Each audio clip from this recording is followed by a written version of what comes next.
Yesterday, we were talking about private money infiltrating college football.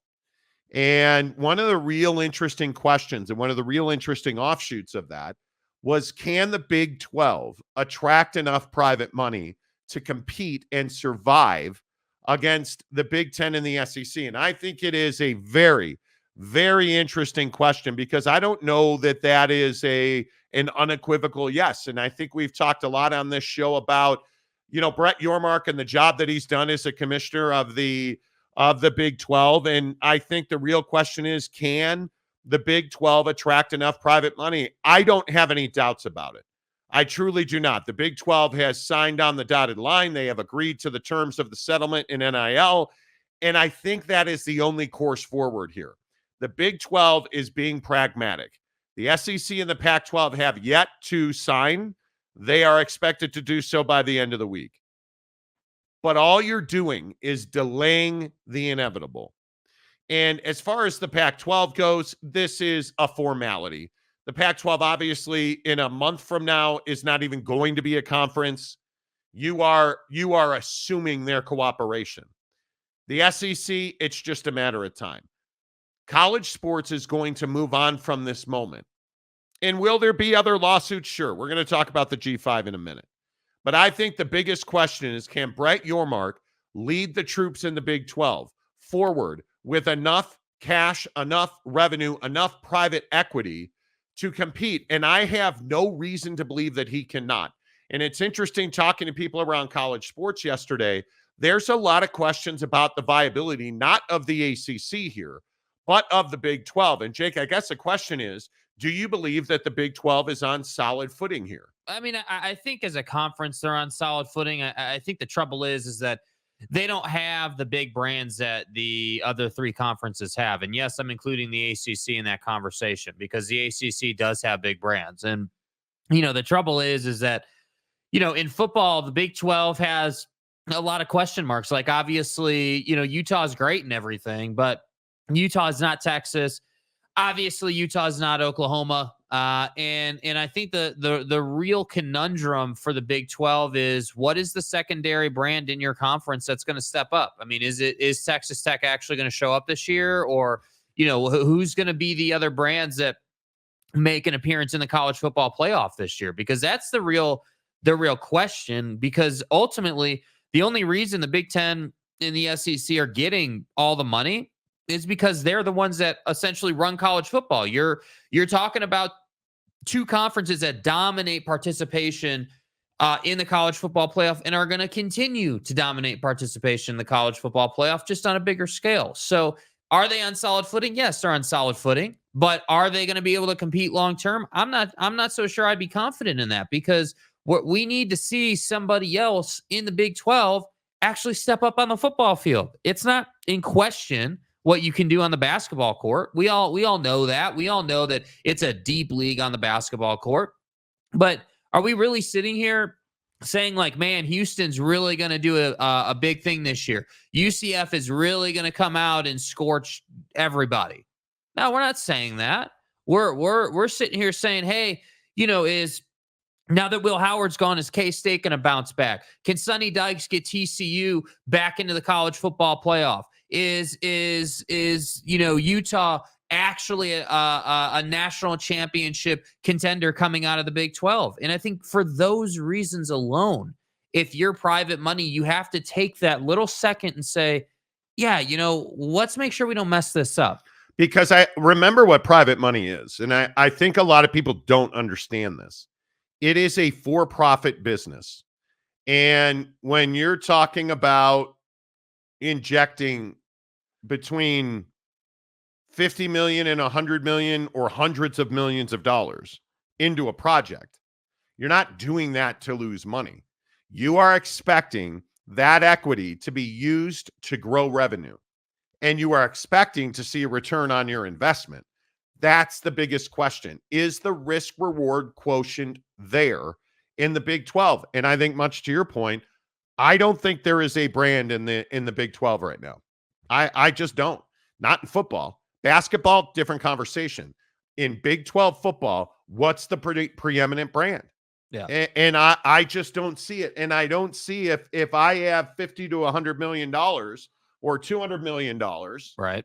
do I want to put that money with the SEC or do I want to put that money with the Big 12? Well, and I think the other comparison too that I think is probably the best one is, do you want to put it with the Big 12 or do you want to put it with the newcomers in the Big 10? Right? Is putting your Yeah. money with, let's say Oregon or any of these new squads that got added to the Big 10, is putting your money with those teams more reliable? Because that's the word, right? I mean, that's the word with that private money wants. Hey, we want a reliable spend here. We want to know that, hey, if we throw 100 at this program or 50 between these two programs, that we know we're going to make 250, hell, even maybe 300, depending on how far they go and just how much ad spend we can get out I of don't think the Big 12 can compete financially at the top end. I don't. Show me that Texas wasn't the only football brand in your conference, because that's what this is about, making money on football. And I think we've talked about this in the past. I don't know how this conference survives as long as Mike Gundy's the head coach at Oklahoma State, Mm-hmm. because he's not willing to do what you have to do to win in today's culture. Well, and the problem is that he was like, Oklahoma State was solid last year, right? Obviously, went to the conference championship game, from a But football. see, I don't agree with that. I don't think Oklahoma State was solid last year. I think Oklahoma State was a very mediocre team that had the emergence of a star running back. That's it. That's what Oklahoma State was last year. I do not believe that they were elite. I don't think they were great. I don't think they were good. I think they were just good enough in a conference that was massively underachieving. Mm-hmm. I don't believe they were good enough. I think Texas was head and shoulders the best team in that league. Yeah, well, I don't think the conversation is, was Oklahoma State as good as Texas was? Clearly, they were not, and that played itself out in the championship game. Clearly, but I'm just saying, when you're looking at the Big 12 right now, like if you're Brett Yormark evaluating your conference, obviously Oklahoma State's going to be one of the top priorities, right? Getting them into the college football playoff is going to be a goal. And again, I'm telling you right now here today, Brett Yormark has to figure out, okay, who are we going to either go after, or who in the conference can improve to a point where we can count on them to get college football playoff shares. Because again, that's the thing that always gets kind of, I feel like, thrown on the back burner. People forget about the fact that college football playoff shares aren't guaranteed. It's not like, they're saying, hey, you're getting this every year no matter what. Like, you got to get there. You actually have to be, obviously your conference champions going, but you'd like to get 2, maybe 3 teams into the college football playoff. Oh, I think it's mandatory. Yeah, as a conference, you're at least making a reasonable amount of revenue before we even get to the private money. I think the biggest issue is the Big 12 does not have a brand. The Big 12, and we can sit here and talk about Ollie Gordon and Oak State. We can sit here and talk about, Joey McGuire, and they've done nothing. They've done nothing. Again, I feel like we always end up picking on Oklahoma State. But if I asked you about Okie State and I said, hey, when's the last time this team was national championship relevant? When's the last time they didn't lose 2-3 games in a season that just have you scratching your head? Yeah. When's the last time that you felt and you said to yourself, man, Mike Gundy's got this team ready to murder people? I don't know either. I can say recently about Oklahoma, recently certainly about Texas. Yeah, I mean, it's probably early 2010s, I think there were a couple bowl runs, I think Iowa State, K-State, Kansas football. Those are the brands that I think are going to have to really emerge, because you don't have a behemoth. Yeah, TCU's got to be there too. Well, but again, I know what Iowa State's going to do. Iowa State's going to punch you in the face on defense, and it's going to be very hard for you to score points against them. And Iowa State is going to be one of the leaders in this conference in college football. The problem is it's Iowa State. The problem is the Q factor for Iowa State is tiny. The problem is, and we can go up and down, TCU, I need Sonny Dykes to be the guy he was 2 years ago every single year. That's what you need in this conference, because that's what's going to draw money. That's what's going to draw private money to invest in your conference. That's what's going to make you college football playoff money. That's what's going to get you higher up in recruiting.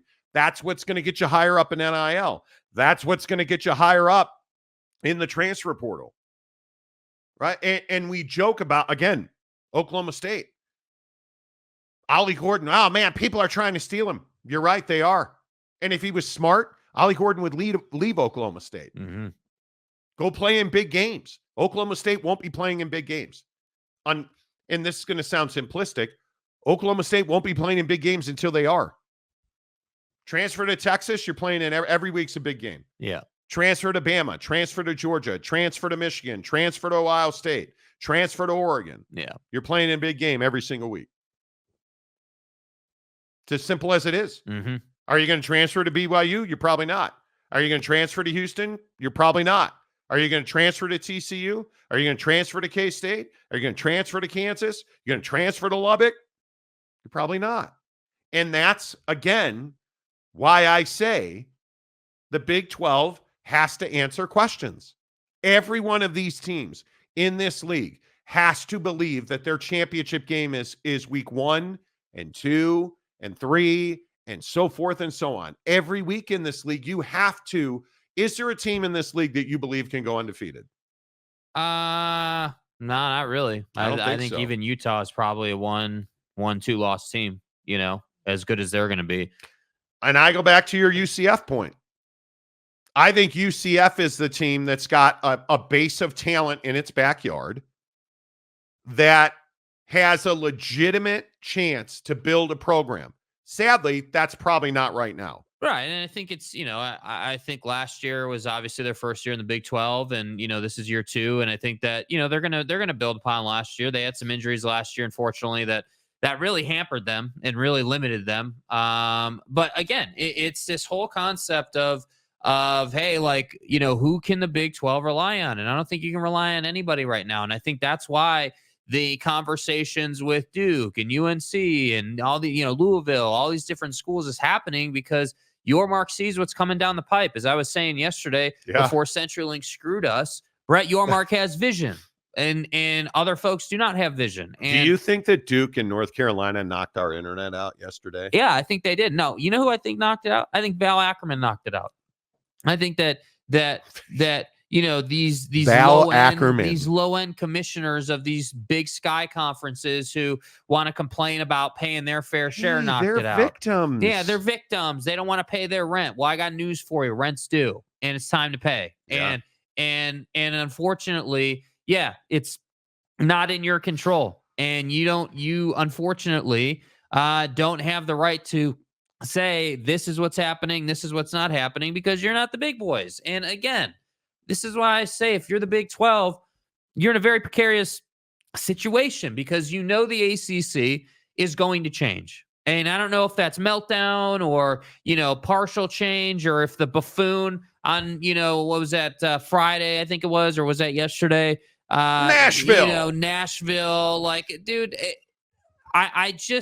college football needs to chill the hell out.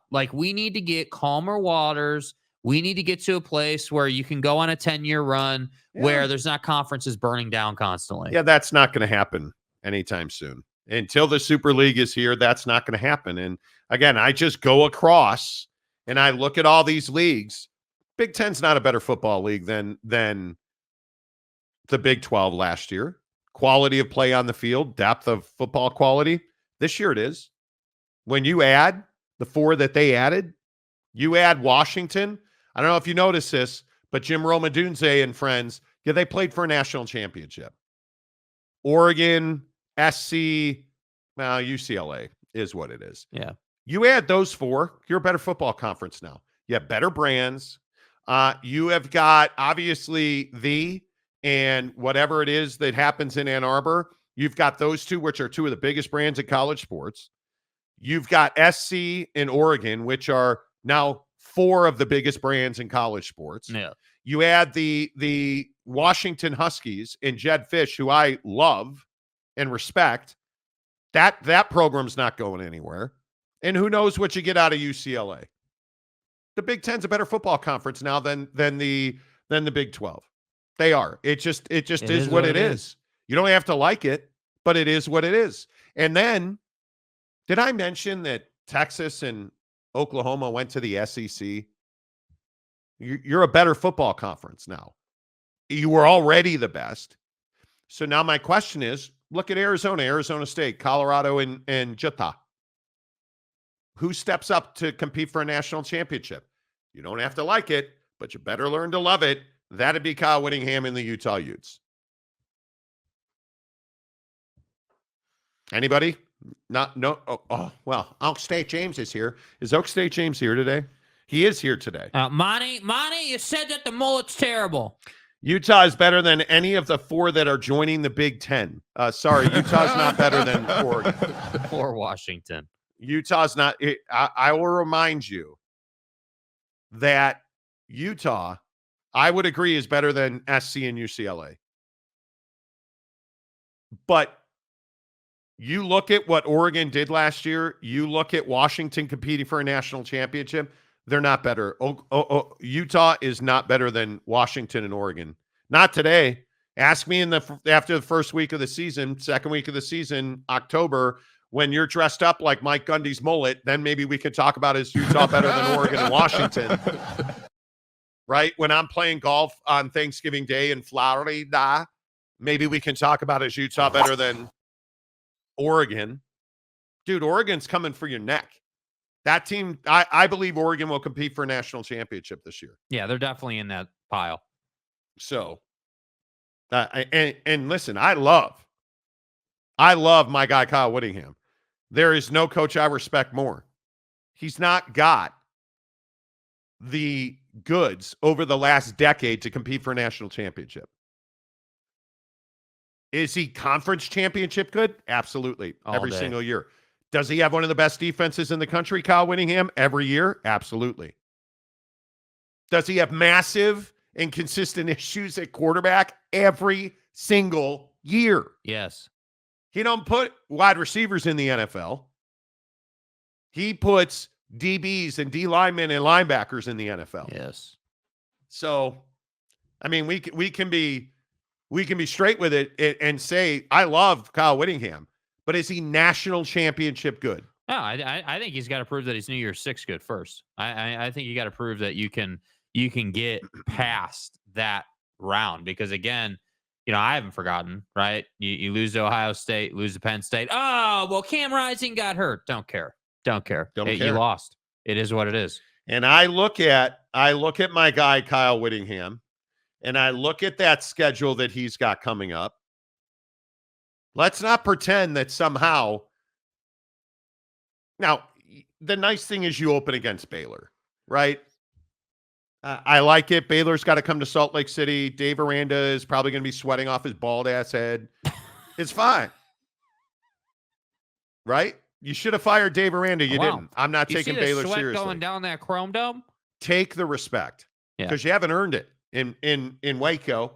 David Koresh. Then you're at Utah State, so you're 3-0. Aggie tears. Then you're at Oak State, who sucks out loud. That's your first real game.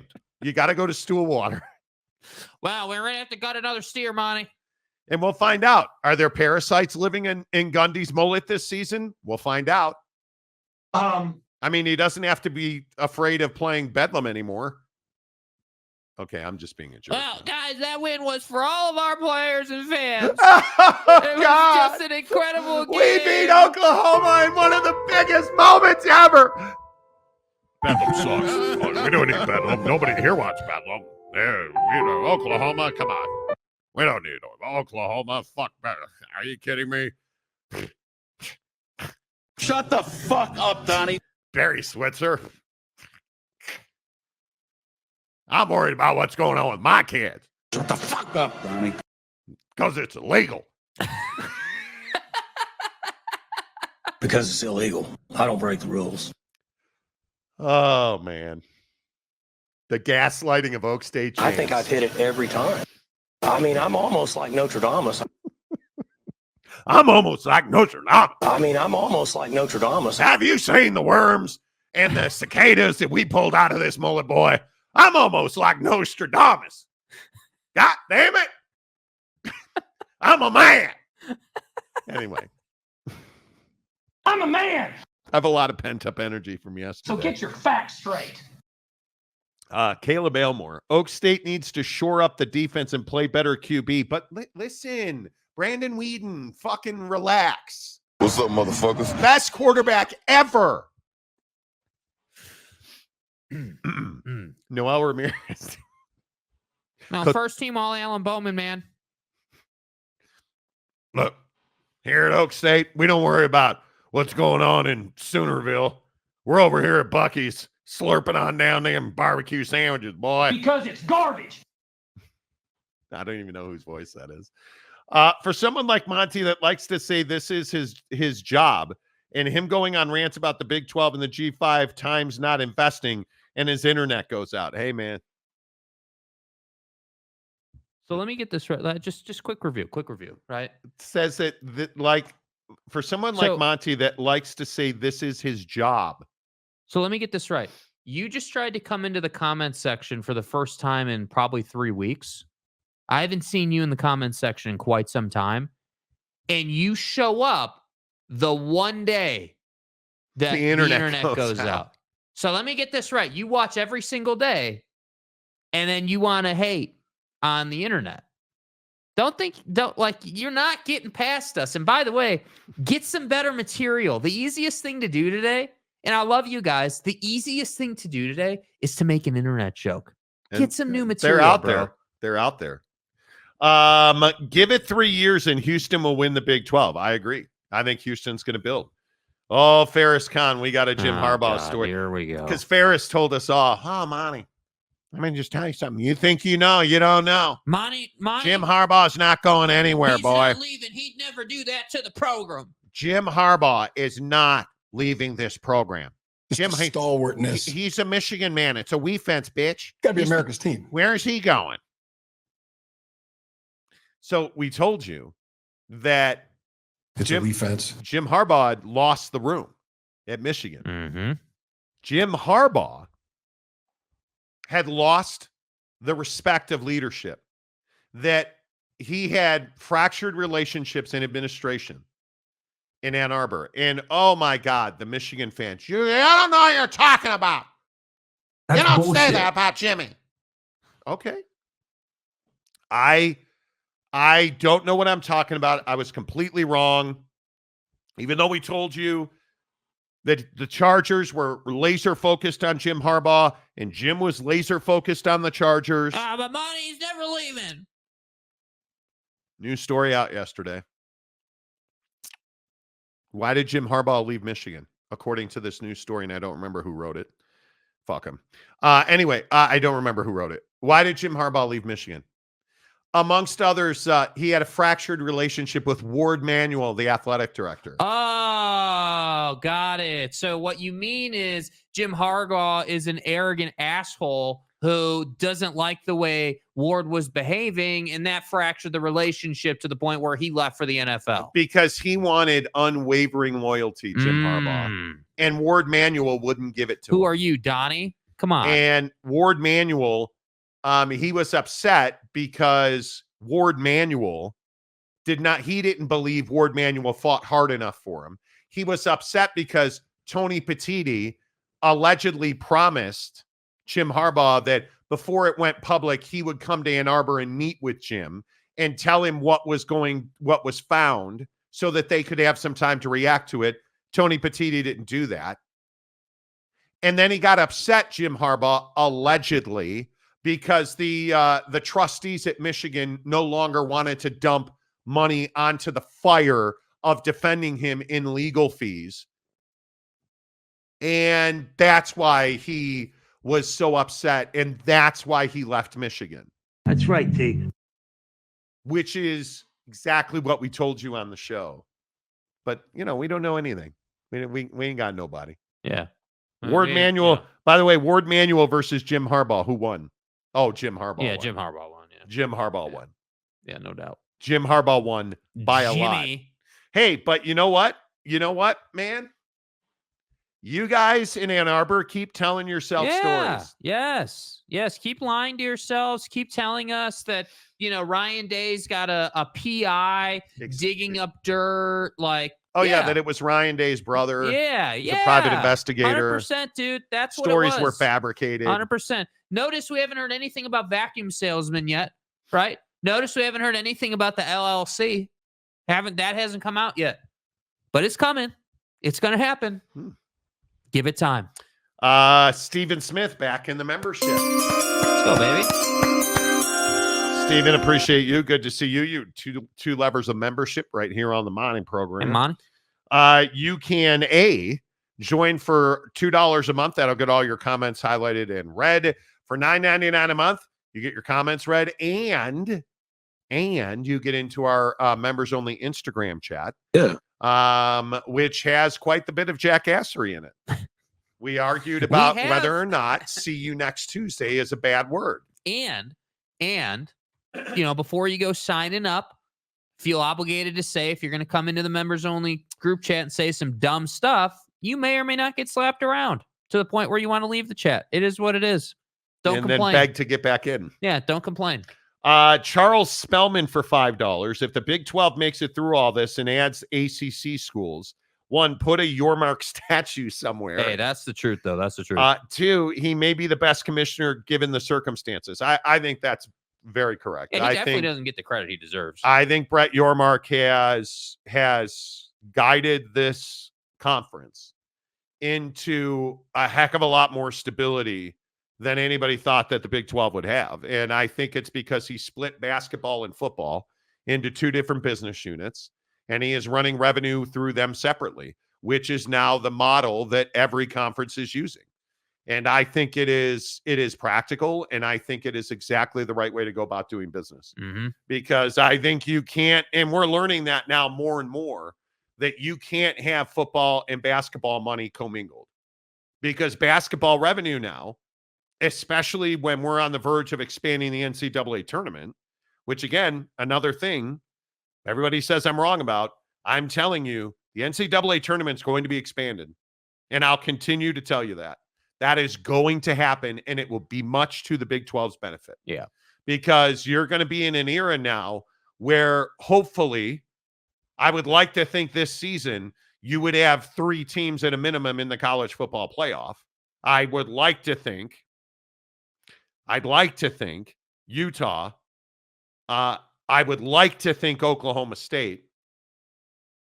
I'd like to think Kansas and Kansas State. I'd like to think Texas Tech. I'd like to think Iowa State. But who knows? But yeah, I think Brett Yormark's the exact right guy for this job. Yeah. There's little doubt in my mind about that. James, when healthy, Cam Rising, I will say Utah is a legit national contender. No, they're not. They're not. Because it's not when healthy. You're either healthy or you're not. And Cam Rising, too often at Utah, has not been healthy, especially over the last year. Yeah. And even more than that, it's a guy like Brant Keithy, who, yes, everybody, he's 46 years old. He's a critical part of this offense.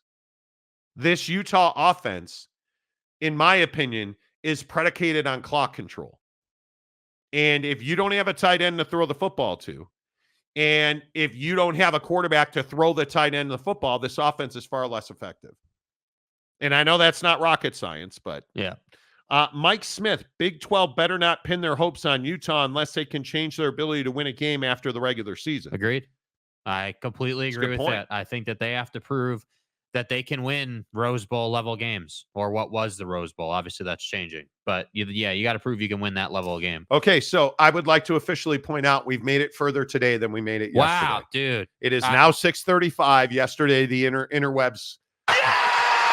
Val Ackerman came in here and kicked us in the dick. Dude, stay hard. Congratulations. It's 6:34 yesterday. Just a hell of a job today. And same to you. Congratulations. We watched the film last night. We made some adjustments. We got better today, and we showed up. Yeah, we showed up. You know, and I think that's what's going to be really important, dude. We show up. Ferris Khan, Oregon has to beat Smash Michigan. How are they going to overcome 5.5 yards per carry in Ann Arbor? Well, I think the only way you overcome that is with the show cause. Never mind. He's asking for a friend. That 5.5 yards is now in the NFL, even though he's only 3 feet tall. Oregon can't beat Indiana. Okay. I mean, that Hoosier football team. Woo, man, wow. Stay hard. OG Gary. Stay hard. James, a 100% Utah team, especially this year, is semifinalist team. No, dude. Where the hell are you getting that from, bro? Like, how? I think this team has to show that. They can win the Big 12 championship because I'm a realist about Utah. Utah in a season can grind your ass off. It's why they own Southern California right now. They will grind your ass off in season. But when you get to the college football playoff, we're talking about Georgia. We're talking about the best teams in the country. Look how deep Ohio State got. You can't say factually they're semifinal good, dude. You can't say that. They've never been semifinal good. Like, they come on, man. I would love nothing more for my good friends here in Utah to have the Utah Utes or the BYU Cougars be semifinalist good. Yeah. Do you know what that would do to this place? Are you kidding me? Property values would immediately plummet. I mean, it would be unbelievable. The ability of millennials to buy real estate. We show up.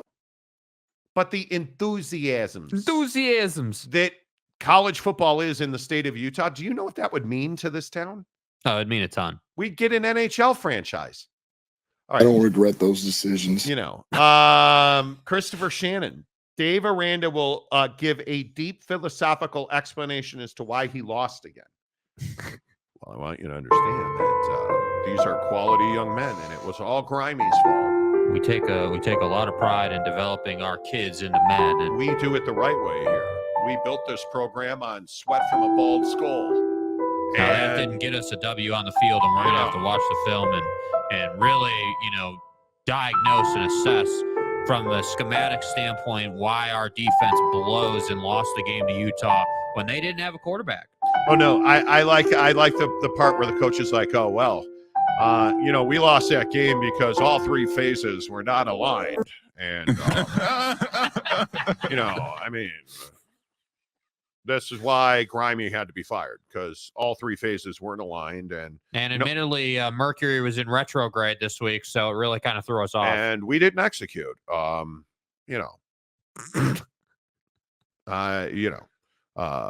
That's bullshit. Okay. Oak State James live at Buc-ee's. I believe that K-State, Utah, Oak State, and Arizona are all really good teams. Dude. Have you taken medicine this morning, bro? So Arizona is a really good team. Dude. FYI, Arizona did beat OU in the Alamo Bowl last year. Well, I mean, nothing's changed. I mean, Arizona's the same school both on the P&L sheet and on the football roster. Because the abacus in Tucson is laying on the ground in shambles. And Waves in opposition. And I'm sorry, I thought you said they beat somebody in the Alamo Bowl. Well, Monty, and let's get it right. Isn't it the Valero Alamo Bowl? It's the American Family Cheetos Barbecue Chip Bowl. I believe it's the Buc-ee's Barbecue Sandwich Alamo Bowl. Yeah, it's the Taquitos off the Roller Bowl. Are we really putting respect on the Alamo Bowl? Come on, bro. Do you guys remember last year when Arizona went to the Alamo Bowl? Said nobody ever. Well, they did beat OU in the Alamo Bowl. I remember that trip because we went to Buc-ee's on the way back to the crib. Hey, look here, man. And I mean, I had a Buc-ee's barbecue knockwurst corn dog that was awesome, and I washed it down. That trail mix you can get in the bags at Buc-ee's? Yeah, I was talking to this trucker who was going to Pound Town on this slot lizard, and he was telling me that I got to get the Swedish fish in the Ziploc bag. That's the stuff. Man, that Alamo Bowl, who will forget that? Because shit's going good.